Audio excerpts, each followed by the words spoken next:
So.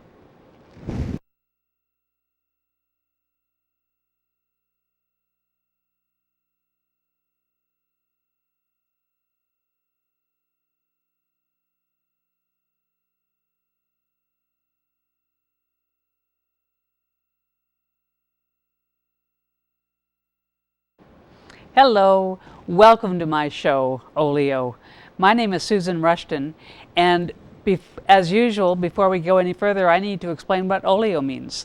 One definition is that it's short for olla podrida, which is Spanish for rotten bowl, which I just always get such a kick out of. It's a Spanish-Portuguese dish with essentially everything in the world in it. Pork in all its iterations, bacon and sausage and butt, and chicken and beef and chickpeas and carrots, cabbage, spinach, potatoes, garlic, onions, as I said, essentially everything in the world in it except orange sherbet and popcorn. That's one definition. Another definition is that olio is what comes in between acts of a melodrama.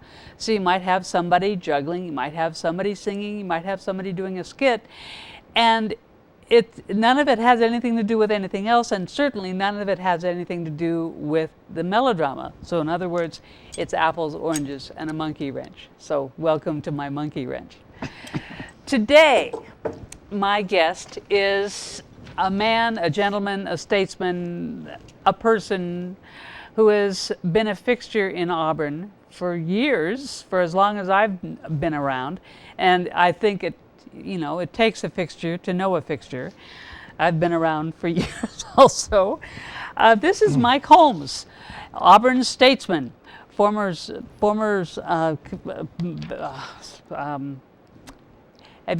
been mayor? Been mayor on the city council and a number of other positions, yes. Esteemed positions. And thank you for inviting me to be here. Well, thank you for coming, Mike. It's a pleasure to have you here. So, because you're a fixture, I would like to know why you are a fixture here. Why in Auburn? Well, this is my native territory. Yeah. My family has been here for 5, 6, 7 generations, and I grew up and actually went to school in this very building. Placer High. Yes. Okay. And which we're having an all-class reunion. All-class reunion. Yes, when is that, Mike? Yes. Well, it's early next month. So. By next month, yeah. You mean August? August, yes. Okay. Yeah. August So. 2015. Yeah. In case you're watching this in 2017. August 2015. So, which reunion will that be for you? Well, I hesitate to say this this is an all-class reunion. Yes. It's not a class reunion. Right. It's an all-class reunion. So anybody who graduated, however old they are, can be here. Yes. From the 30s, 40s, 50s, 60s, up until the 2000 Okay. and umpty friends. So, which reunion will this be for you? Well, golly, I don't know. I haven't counted them up, but it's a sizable one. A sizable and, one. Okay. Yeah. Okay. So anyway, it's. But to get back to your original question, I think, I was away from Auburn for a good many years in the Navy and doing other things. Thank you. And then I wanted to come back to my hometown. My brothers and sister were here, and so I thought I would come back and see what the old town was like. Yeah. And I decided to stay. So when exactly did you come back? And after how many years away? Well, I was gone for almost 39 years. Okay. Well, I'd been back on visits and so forth, but not to live. But I came back in 1999 and quickly got involved in a number of different community activities, and then eventually ran for the Auburn City Council. Yeah. So why did you join the Navy? What did I do? Why? Why did you join the Navy? Well, because they wanted to draft me into the Army, and I didn't want to go in the Army. So I said, well, my dad had been in the Navy in World War II, and I thought, well, that sounds, I'd rather spend 3 years as an officer in the Navy than 2 years, God knows where, in the Army as a draftee. So that was part of the rationale for joining the Navy. And you were in the Navy for longer than 3 years, right? Yeah, indeed, yes. It was your career. Well, I spent 30 years off and on in the Navy, yes. How can one do that? I wasn't aware one could. Well, I was on active duty for a number of years, and then I left active duty and did some other things, teaching at community college, and got a couple of master's degrees and so forth. And then I went back in the Navy and ended up, probably the highlight of my career was being the naval attaché in China. And then a few years later, I ran the defense office in Hong Kong, and did that for a couple of years before I retired from the Navy. Now, you call that the highlight of your career. Why? Well, because it was, particularly in Hong Kong, if you've ever been to Hong Kong, well, I'm sorry you haven't, but you recommend it. The Victoria Peak is the big mountain on Hong Kong Island. So I lived up near the top of the peak in government housing, by the way, but nevertheless, and it was really pleasant, and a lot of diplomatic activity and arranging for ship visits and things of that nature, plus being able to travel in China during that period was also a big thrill. I'm embarrassed, Mike, that I didn't know that what the connection to China for you is. Everyone around me knows, and I didn't know. I had no idea you were stationed in China.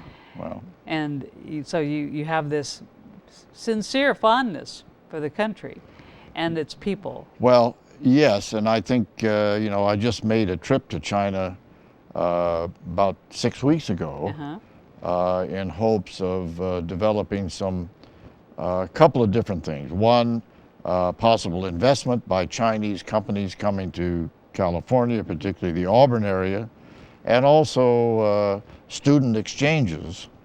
So young students, high school age students from China could come here and kind of get a feel for what life in the United States is for a couple of weeks, and maybe some students from here to go to China and get the reverse kind of experience that unfortunately many of us didn't experience in our youth. Yeah, yeah. So how many times have you been back to China since you resigned from the Navy? Well, I've been back about 4 times. Okay.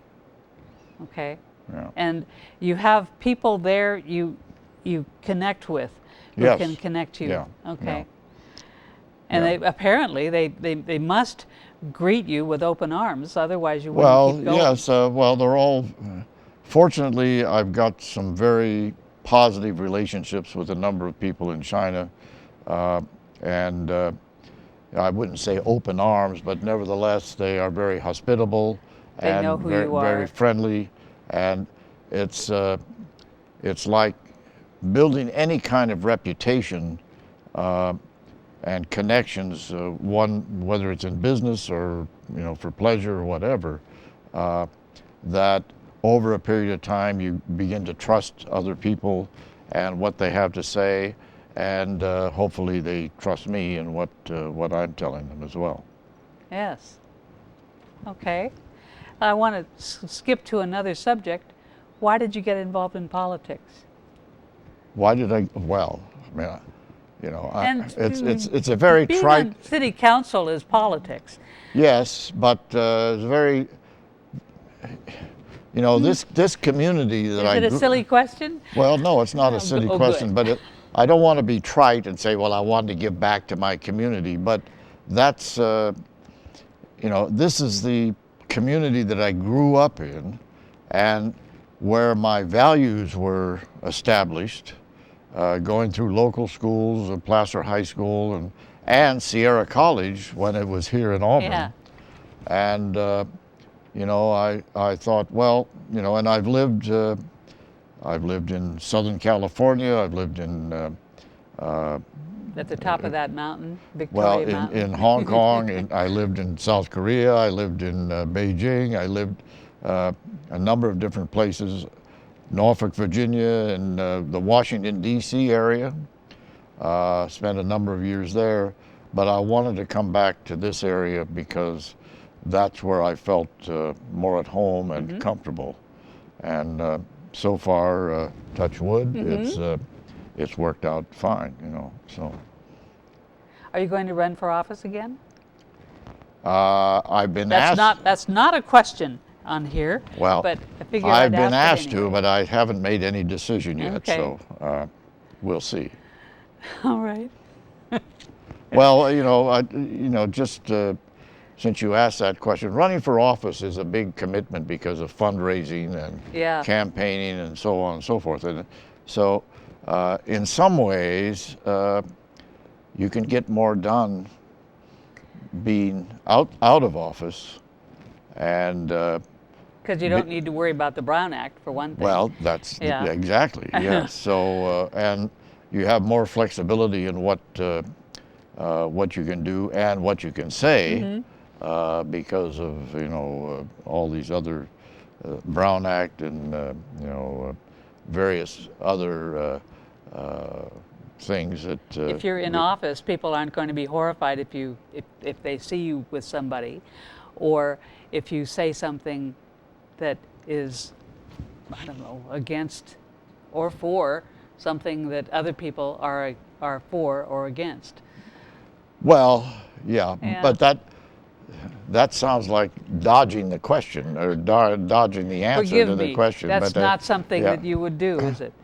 Well, I try not to, but sometimes, you know, it depends on the question, and and quite frankly, when you are still considering something, I think it's premature to come out with a statement, you support this or you don't support it, while you're still going through that process of gathering more information as to what should or should not happen. So, and unfortunately, You don't like to speak too quickly. well, I like to- I Yeah. like to think that I take time to pause and reflect on all of the implications Yeah. for whatever the issue is, and then, you know, if I'm certainly satisfied with my position, then I will propose it and work Yeah. to the accomplishment of that, you know. Yeah, that makes you unusual as far as the people on the national stage, seems to me. Well, they have more things to worry about than, you know, so. Okay. You mentioned that you didn't want to be trite, to be cliche-ridden and talk about giving back to the community. I think if something is a cliche, it's a cliche for a reason. Mm-hmm. That it is. You know, people fall in love. That's a cliche. People Yeah. mourn a death. That's a Yeah. cliche. But and it either is or it isn't. But is trite? No. I think it's important to feel enough about a community to give back to it. Well, I agree with that, Yeah. yes. But when somebody says, well, why are you running? Because this is a typical question a new candidate is getting. Well, why are you running? Okay. So, well, I want to give back to my community, rather than saying, I want to run for this, this, and this, whatever the issues are. Unfortunately, some people who run for office don't take time to look at what the issues are and form an opinion as to how they want to move forward. So, and that's, you know, just to say, well, I want to help my community, et cetera, I think is not enough. You want to be specific. More and help specific, this community yes, this yeah, way. yeah, Okay. yeah. All right. Speaking of that, You have told me that you're involved in Boys State. Yes. So tell me about that. What is it? Well, Boy State is a program that occurs in the summer. It's sponsored by the American Legion, and in California it brings about 1,000 young men who are juniors in high school, are going to be seniors, brings them to Sacramento State, and they form governments. So they start out, they're assigned to a city and to a county, and they go through the process of electing city clerks, city councils, and appointing chiefs of police and so forth, and on to boards of supervisors, and eventually, over the course of a week, they elect a governor and state legislature, and also courts. And the courts hear various issues that are brought before them. So, and one of the reasons, when I was old enough, when I was here, I didn't have an opportunity to be part of Boyle State. But you had heard about it. I had heard about it, but I also sit on our congressman's committee to interview young men and women for appointments to the military academies. And so many of them came in and said, well, I went to Boy State, or I'm an Eagle Scout. Well, I know what an Eagle Scout goes through, but I didn't fully comprehend what Boy State was. And so I volunteered to become a counselor this last month in June, and spent 10 days. June 2015. Oh, okay. Yeah, 2015, yeah. Anyway, so it was a good experience, and we have a number of young men. As a matter of fact, I talked to somebody today who told me they had gone to Boy State in California in 1964 or something like that. And the interesting part for me was that Boy State in California started in 1937. This year, they had 2 members from the 1937 Boy State come and talk to the 1,000 boys who were there. They're both in their 90s and pretty hale and hearty, and just to tell what their experiences were like. And so many of these young men, and by the way, there's also a girls' state, but so many of them go on to do a lot of good things because that experience. They've learned how to compromise. They've learned how to interact with people and organize. And how wonderful! I had no idea. This is thrilling. Well, I thought so too, Yeah. and I spent 10 days there and observing and talking to some of the young men because they wanted to, they wanted to have a feel for what real city politics was like. So there was another gentleman there who was a mayor and member of the city council from a city in Southern California. So we gave them sort of a, very quick talk about what it's really like to be on the city council or to be a mayor and that sort of thing. And I can imagine that it would be something similar to what they went through in Boys State.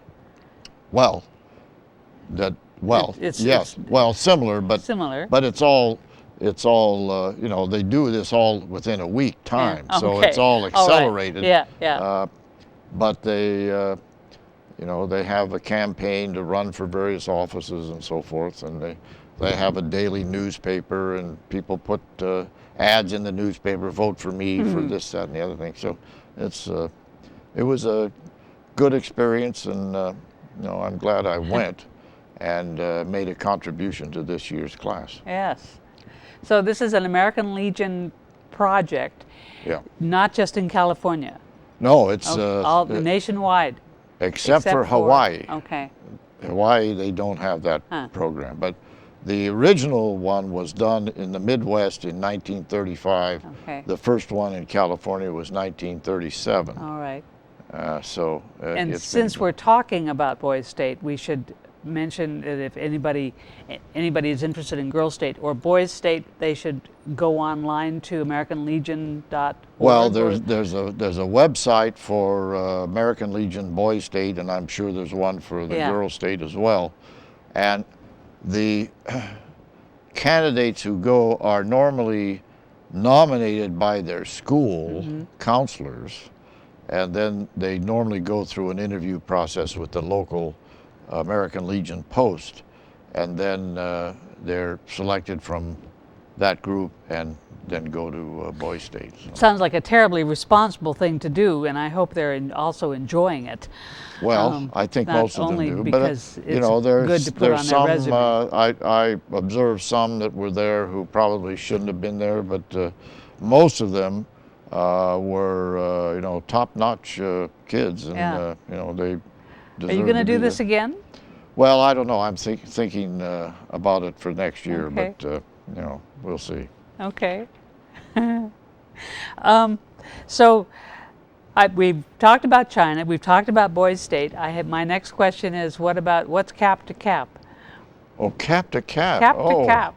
Well, capital to capital, shortened to cap, is a trip to Washington, D.C. that's organized by the Sacramento Metro Chamber to take a group from the 6 county areas around Sacramento to Washington, D.C. to basically lobby for things that are important to this area.